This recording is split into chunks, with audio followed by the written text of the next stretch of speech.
د غزني اوسیدونکي د دغه ولایت په مربوطاتو کې د کابل کندهار لوی لارې شولډرونو د جوړېدو هرکلی کوي او وایي چې د شولډرونو په جوړېدو سره به ترافیکي پیښې راکمې شي. دوی همدارنګه له اړونده ادارو غوښتنه کوي چې باید دغه شولډرونه په ښه کیفیت جوړ شي. دا اوس ډېر ښه جوړ کړی دی، نه سمسر ته نه دی رسېدلی او بیا هم آزاد شوی دی سړک. ان تر روضه او دې کې ډېر ټکرونه رامخته کېدو، اوس روضه کې هم ښه آزاد شوی دی، سړک ښه جوړ ده، دیګ آزاد هم ده. هغه سړکونه چې آزاد شوي دي ډېر ښه سهولتونه یې رامنځته کړي دي.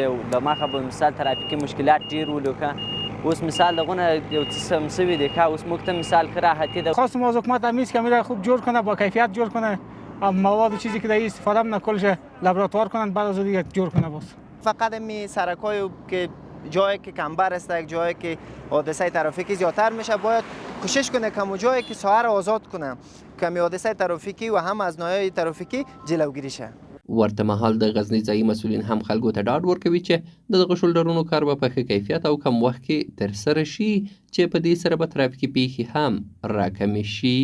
از نگاه کیفیت باید بگویم که فعلا که کار جریان داره، انجینرهای مسلکی ما همه روزه از ادامه کار نظارت میکنه و تلاش میکنیم با اعلاترین مواد و با بهترین کیفیت سرک ساخته شده و که یک مدت طولانی انشالله دوام بکنه و مردم ازش مستفید باشه.